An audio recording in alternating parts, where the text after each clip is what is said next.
Respected elders and my dear students, hearty welcome to an important theorem, convolution theorem in unit number 5. So, convolution theorem states that inverse Laplace transformation of f of p g of p equal to capital F of t star g of t. Star indicates the convolution. So, in order to prove this, what is f of p? That is Laplace transformation of capital F of t. And what is g of p? Laplace transformation of g of t.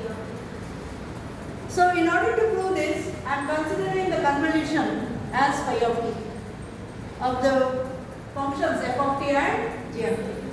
By definition of the convolution, it is given by integral 0 to t, the product f of u into g of t minus u. Now consider the Laplace transformation for the convolution function L of phi of t. By the fundamental definition of Laplace transformation, we get integral 0 to infinity e power minus pt into phi of t dt. Now you substitute the value of this. What is phi of t? The convolution, that is integral 0 to t f of u g of t minus u du. Here we are having two variables. One is the variable t, another is the variable u. U is varying from 0 to t and t is varying from 0 to infinity. So this gives us the region, that means it is the surface enclosed by the lines u equal to 0 and u equal to t. That means here we are first of all integrating with respect to u and then with respect to t. But because they are all continuous functions, we can change the order of integration by changing the order of integration. That means we are going to do first integration with respect to t and then with respect to t. So for that reason, what I am going to do, I am not doing anything, only thing the limits vary. These functions will be as it is. E power minus pt f of u g of t minus u. I have taken t inside and u outside. But now what is going to happen? The limits for t and the limits for u. So in order to calculate, here I have drawn the diagram. Take the axis u and take the axis v. If you consider the line t equal to u, it will be a straight line dividing the angle. It is a bisecting angle of the first quadrant. So previously we are integrating from u to t. U varies from 0 to t. So here u to t means vertical strips we are going to have. What is that? Finally we are going to calculate the area enclosed by the lines u is equal to 0 and u equal to t. We are changing the order.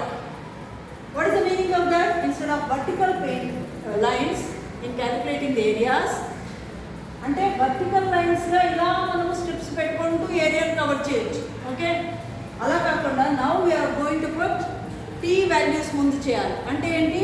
t ఇలా, that means horizontally we have to put the lines. Horizontally means t varies from, definitely it varies from, it will start from here to extend till then. It may start here, whatever may be here, whatever you value that you take, t is going to be what? Equal to u. So t varies from u to infinity. Of course, u varies from 0 to, because t is extending to infinity, u varies from 0 to infinity.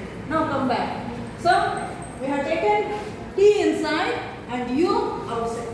So automatically what is the limits for t? T varies from u to infinity and u varies from 0 to infinity. So one small modification, because here we are having t minus u. So here also I am taking e power minus p of t minus u. So what is happening? Additionally we are getting e power plus pu we are getting. In order to cancel that, I am adding e power minus pu. So that finally we will get only e power minus pt f of u g of t minus u du times dt. Now come to this. That means L of phi of t equal to, because I am taking separately the t terms and separately I am taking the u terms. Integral 0 to infinity e power minus pu f of u into integral t varies from u to infinity e power minus of p into t minus u g of t minus u dt. Put t minus minus u equal to v, then because now u is a constant, so automatically dt becomes what? dv. So here 0 to infinity e power minus pu f of u into integral. What is going to be the limits for v? Because t minus u equal to v, and further t is varying from u to infinity. So when t equal to u, u minus u becomes what? 0. So the value variable v becomes 0. When t equal to infinity, infinity minus u, again infinity. So v becomes infinity. So when t varies from u to infinity, v varies from 0 to infinity. So e power minus pv g of v dv times dv.